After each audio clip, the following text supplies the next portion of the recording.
ন্যাড়া ছাদের গপ্পতে আপনাদের সবাইকে স্বাগত জানাই। আজ আপনাদের জন্য রয়েছে বিভূতিভূষণ বন্দ্যোপাধ্যায়ের লেখা কাশী কবিরাজের গল্প। গল্প পাঠে সব্যসাচী চৌধুরী, কাশী কবিরাজ সমী শুভ্র গাঙ্গুলি, গল্পের সূত্রধার আমি সৌম্য। শুরু হচ্ছে আজকের গল্প, বিভূতিভূষণ বন্দ্যোপাধ্যায়ের লেখা কাশী কবিরাজের গল্প।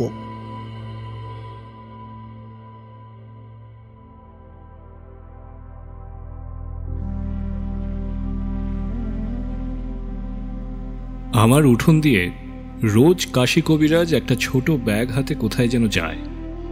জিজ্ঞেস করলেই বলে, এই যাচ্ছি ভাইয়া সনেকপুর রুগী দেখতে।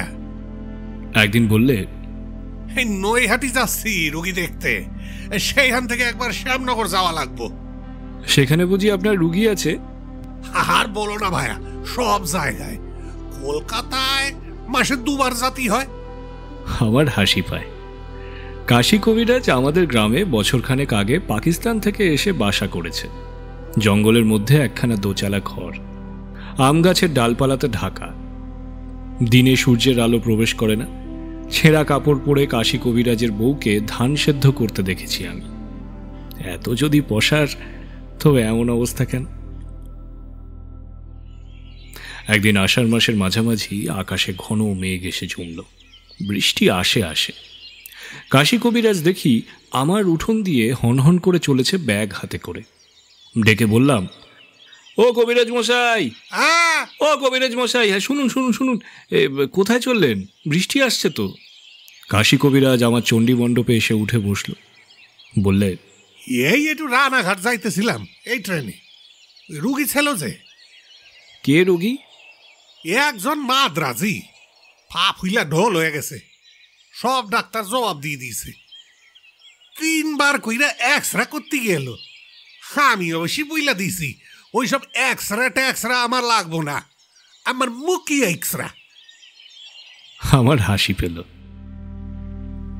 নিজের শুধু এতই গুণ তার, তবে দোচালাতে বাস কেন করো ওই জঙ্গলের মধ্যে? লম্বা লম্বা কথা বললেই কি আর লোকে তোমাকে বড় কবিরাজ ভাববে?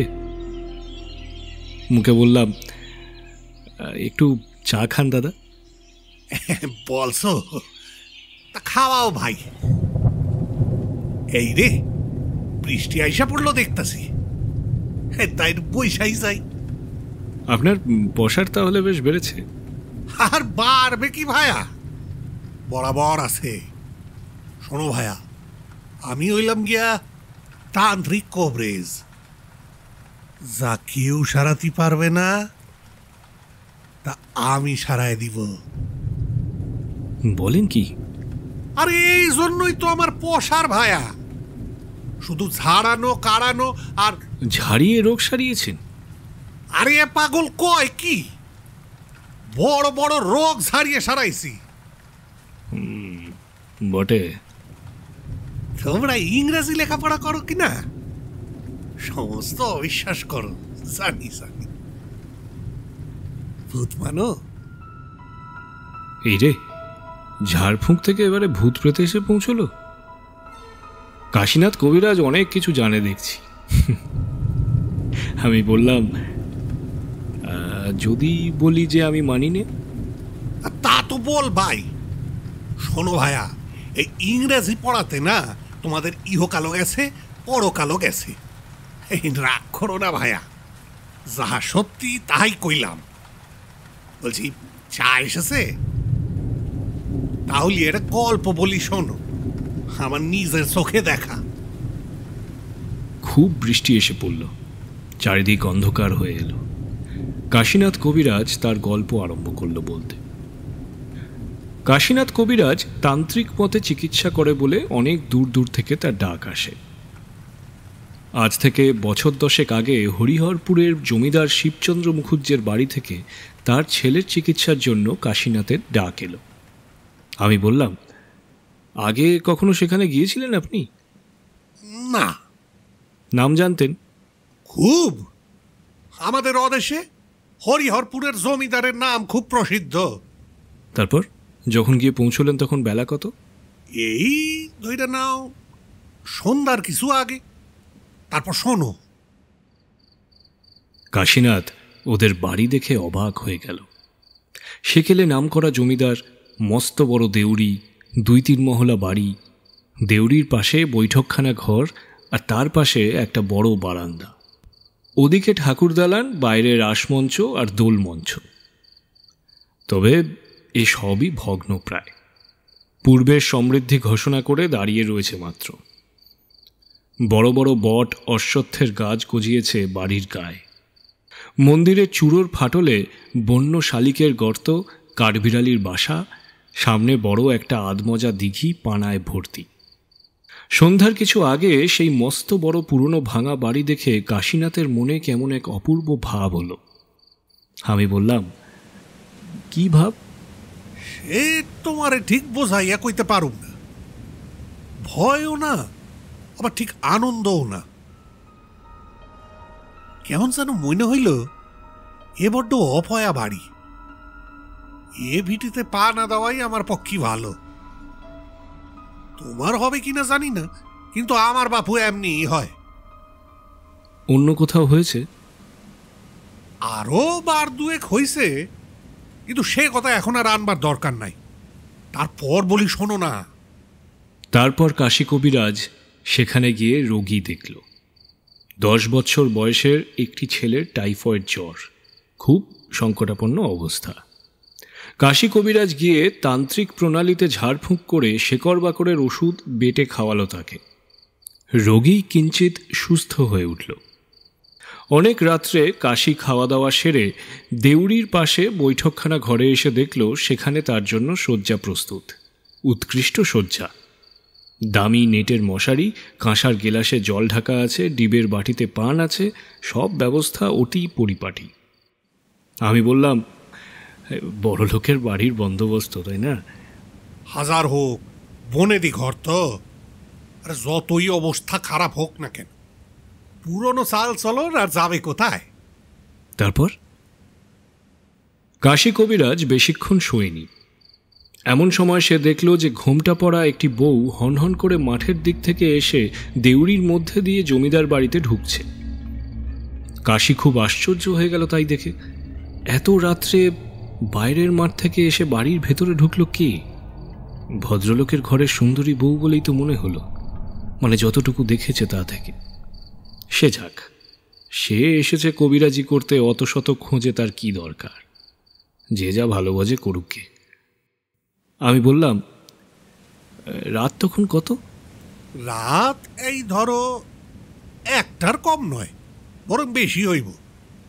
যেদিক থেকে এলো সেদিকে কোনো লোকালয় নেই? না ভাইয়া, অনেকখানি পর্যন্ত ফাঁকা মাঠ, তারপর কোদালে নদী। কোদালে নদীতে গরমকালে জল থাকে না, হাইটা পার হইতে পারবা। তার উপরে বলরামপুর গ্রাম। আর আপনি কি করে বুঝলেন যে ভদ্রবংশের মেয়ে? হাত পায়ের যতটুকু খোলা, একেবারে ধবধবে ফর্সা, হাত জ্যোৎস্না রাত, আমি দিব্যি টের পাইতেছি। মুখখানা অবশ্যই ঘোমটায় ঢাকা ছিল। আর বাড়ির মধ্যে ঢুকে যাওয়ার সময় অন্য কোনো লোক ছিল সেখানে? না। আপনাকে টের পেয়েছিল? কোনো দিকে না চায়া হন হন কইরা বাড়ির মধ্যে ঢুকা পড়ল। কাশী কবিরাজ নির্বিরোধ ভালো লোক। সে জলের গেলাস তুলে খানিক জল খেয়ে মশারি খাটিয়ে শুয়ে পড়ল। কিন্তু নানা চিন্তাতে তার ঘুম আসে না। বিছানায় শুয়ে কেবলই এপাশ ওপাশ করতে লাগলো সে। লোকে বাড়িতে চিকিৎসক ডাকে ঘুমোবার জন্য নয়। কাশী কবিরাজ অভিজ্ঞ লোক, দায়িত্ববোধ তার যথেষ্ট। সে অবস্থায় তার চোখে ঘুম আসে কেমন করে? মিনিটখানেক পরে কাশী হঠাৎ দেখল সেই বউটি তার পাশের দেউড়ি দিয়ে আবার বার হয়ে যাচ্ছে বাইরে। বিছানা থেকে সে তড়াক করে উঠে পড়ল। বউটি ক্রমে দূর মাঠের দিকে চলে যাচ্ছে। জ্যোৎস্নায় তার সাদা কাপড় দূর থেকে স্পষ্ট দেখা যাচ্ছে। আমি বললাম, মাঠের দিকে গেল একা? একদম একা, আর অত রাত। আপনি কি ভাবলেন? আমি আর কি ভাববো ভাইয়া, একেবারে অবাক। এত রাতে একটি সুন্দরী মাইয়া এমন ভাবে যে নির্জন মাঠের দিকে চলে যেতে পারে, তা কখনই দেখিনি বাপু। কাশী কবিরাজ যখন 7-5 ভাবছে এমন সময় বাড়ির মধ্যে থেকে একজন ছুটে এসে বলল, শিগগিরই আসুন কবিরাজ মশাই, রোগী কেমন করছে। কাশী গিয়ে দেখে যে রোগীর অবস্থা সত্যিই খারাপ, কিন্তু হঠাৎ এত খারাপ হওয়ার তো কথা নয়। যা হোক, তখনকার মতন ব্যবস্থা করতে হলো। অনেক খাটুনির পর রোগী খানিকটা সামলে উঠল। তখন আবার গিয়ে কাশী শুয়ে পড়ল বাইরের দেউড়ির ঘরে। পরের দিনও মানে রোগীর অবস্থা ক্রমশ ভালোর দিকেই চলল। জমিদারবাবুর মন বেশ ভালো। প্রথম দিন বড়ই যেন মুষড়ে পড়েছিলেন। এমনকি কবিরাজের সঙ্গে বসে দুপুরের পর খানিকক্ষণ পাশাও খেললেন। কবিরাজকে তাদের বড় দিঘিতে একদিন মাছ ধরতে যাওয়ার আমন্ত্রণও জানালেন। খাওয়ার ব্যবস্থাও দুপুরে বেশ ভালোই হলো। মাছের মুড়ো, দই, দুধ, সন্দেশ ইত্যাদি। কবিরাজও খুব খুশি, জমিদারবাবুও বেশ প্রফুল্ল। কিন্তু সেই রাত্রে একটা আশ্চর্য ঘটনা ঘটল। এমন ধরনের ব্যাপার কাশী কবিরাজ কখনো কল্পনা করতে পারেনি। রোগীর অবস্থা ভালো থাকার দরুন সেদিনকে আর বেশি খাটুনি ছিল না। সকাল সকাল খেয়ে দিয়ে শয্যা আশ্রয় করল, কিন্তু ঘুম আসতে দেরি হতে লাগল। কোথাকার ঘড়িতে 1টা বেজে গেল ঢং করে। ঠিক সেই সময় কাশী কবিরাজ দেখল সেই ঘোমটা পড়া বউটি দেউড়ি দিয়ে ঢুকে অন্দরের দিকে চলেছে। বলতে কি কাশী কবিরাজের বড় বিস্ময় বোধ হল। কি সাহস মাইয়াটার! এত রাতে মাঠের মধ্যে দিয়ে শুইলা, এতেও ভয় করল না? মিনিট 15 কেটে গেল, কি 20 মিনিট। আর তারপর কাশী কবিরাজকে আশ্চর্য স্তম্ভিত করে দিয়ে সেই বউটি ওর ঘরে এসে ঢুকল। আমি বললাম, আপনার ঘরে? হ্যাঁ, একেবারে আমার সামনে। ঘরে আলো ছিল? তা ছিল। বাড়িতে রোগী থাকার দরুন আমার ঘরে সারা রাতি একখান হ্যারিকেন জ্বলতাছিল। ঘরে ঢুকে মেয়েটির মুখের ঘোমটা অনেকখানি তুলে কবিরাজের দিকে চাইল। বেশ সুন্দরী মহিলা, দেখলে সম্ভ্রমের উদ্রেক হয়, তেমনি চেহারা। কাশী কবিরাজকে বললে, তুমি এখানে থেকো না, চলে যাও, চলে যাও এখান থেকে। বিস্মিত ও স্তম্ভিত কাশী কবিরাজ মেয়েটির মুখের দিকে চেয়ে বললে, আপনি কে মা? আমি যেই হই, তুমি এখান থেকে যাবে কিনা বলো। মা, আমি চিকিৎসক, রুগী দেখতে এসেছি। আমার কাজ না সাইরা আমি কি করে যাব মা? তুমি এ রোগী বাঁচাতে পারবে না। কাল সকালে তুমি চলে যাবে এখান থেকে। কাল সকালে। কি কইরা আপনি জানলেন যে এ রোগী বাঁচবো না? আমি ওর মা, ওর সৎমাকে খুব কষ্ট দিচ্ছে। সে কষ্ট আমি দেখতে পাচ্ছি না। আমি ওকে নিয়ে যেতে এসেছি, আর নিয়ে আমি যাবই। তুমি তাকে কিছুতেই রাখতে পারবে না। কাশীনাথ কবিরাজ তখনও ব্যাপারটা ঠিক যেন বুঝে উঠতে পারেনি। সে আমতা আমতা করে বললে, আপনি কোথায় থাকেন? আমি মারা যাবার পর 4 বছর হলো ওর বাবা আবার বিয়ে করেছে। আমার সে সত্যি ওকে বড় যন্ত্রণা দিচ্ছে। আমি সেখানে শান্তিতে থাকতে পারি না। খোকা আমার আপন মনে কাঁদে। আমি শুনতে পাই। ওকে আমি নিয়ে যাব। তুমি কেন অপবাদ করবে? ঘরের ছেলে, ঘরে ফিরে যাও। কাশীনাথের সমস্ত শরীর হিম হয়ে গিয়েছে যেন। কি ব্যাপারটা যে সামনে থেকে ঘটছে তার কোনো ধারণাই নেই। তবু সে হাত জোর করে বললে, মা, একটা কথা। আমি জমিদার বাবু, মানে আপনার স্বামীকে সব বলি। তিনি তার ছেলেটিকে বড় ভালোবাসেন মা। ছেলেটিকে আপনি নিয়ে চইলা গেলে তার কি অবস্থা হইবে কোন দেখি? সেটা তো আপনার বিবেচনা করা লাগবে। বউটি বললে, তারই পক্ষে ছেলে মেয়ে হবে, তাদের নিয়ে থাকবেন তিনি। ও কথা বলবেন না মা, আপনি চিন্তা না করলে কে চিন্তা করবে? সব দিক বুঝুন, তার কথা ভাবতে তো আপনাকেই হবে মা। আমি আজই সব বলছি তাকে খুলে। যদি তিনি তার এ পক্ষে স্ত্রীকে বলে ছেলেটির ওপর একটু অত্যাচার নিবারণ করতে পারেন, তবে আপনি আমাকে কথা দিন ছেলেটিকে আপনি নিয়ে যাবেন না। আমি সে চেষ্টা করি মা। করবে করবে, করো করো, তাই করো তাই করো। এই বলেই মূর্তি অদৃশ্য হলো না, কিন্তু ঘর থেকে বার হয়ে, দেউড়ি দিয়ে বার হয়ে মাঠের দিকে চলে গিয়ে নিশীথ রাত্রি শুভ জ্যোৎস্নার কুয়াশায় মিলিয়ে গেল সে। আমি বললাম, বলেন কি? হ্যাঁ ভাইয়া।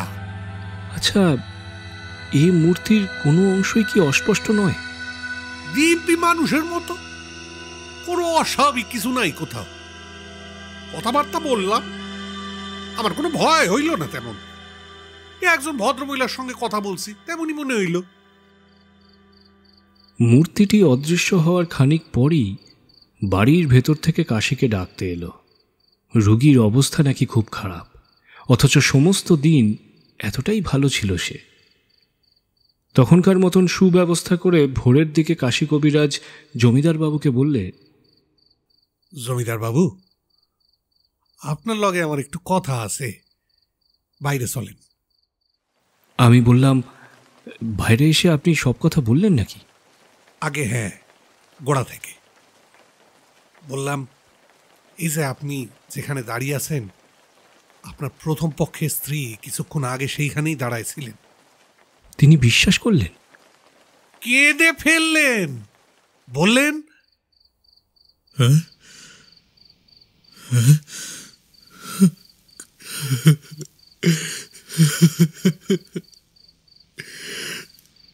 আমি জানি, আমি অসুখের সময় একদিন ওকে শিওরে দাঁড়িয়ে থাকতে দেখেছি। জানি আমি।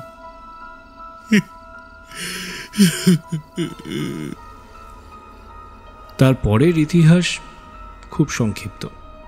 জমিদার বললেন, আমি জানি ওর সৎমা ওর ওপর খুব একটা সদয় নয়, তবে এতটা আমি জানতাম না।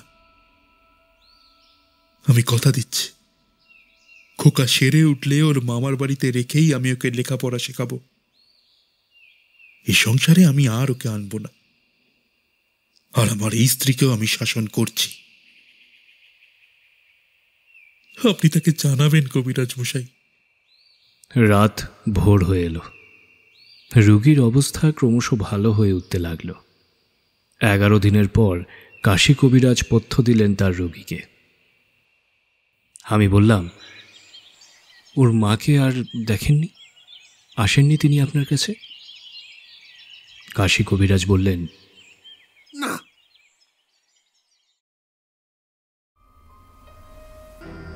এতক্ষণ আপনারা শুনছিলেন বিভূতিভূষণ বন্দ্যোপাধ্যায়ের লেখা কাশী কবিরাজের গল্প।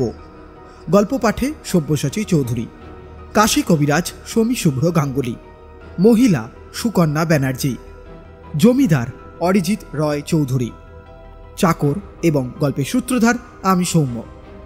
ধ্বনি পরিকল্পনা ও সমগ্র মিশ্রণে তনুশ্রী সাহা ও সৌম্য মুখার্জি। আগামী সপ্তাহে ঠিক এই সময় একটি সম্পূর্ণ ভিন্ন স্বাদের গল্প নিয়ে হাজির থাকবে টিম ন্যাড়া ছাদের গপ্প।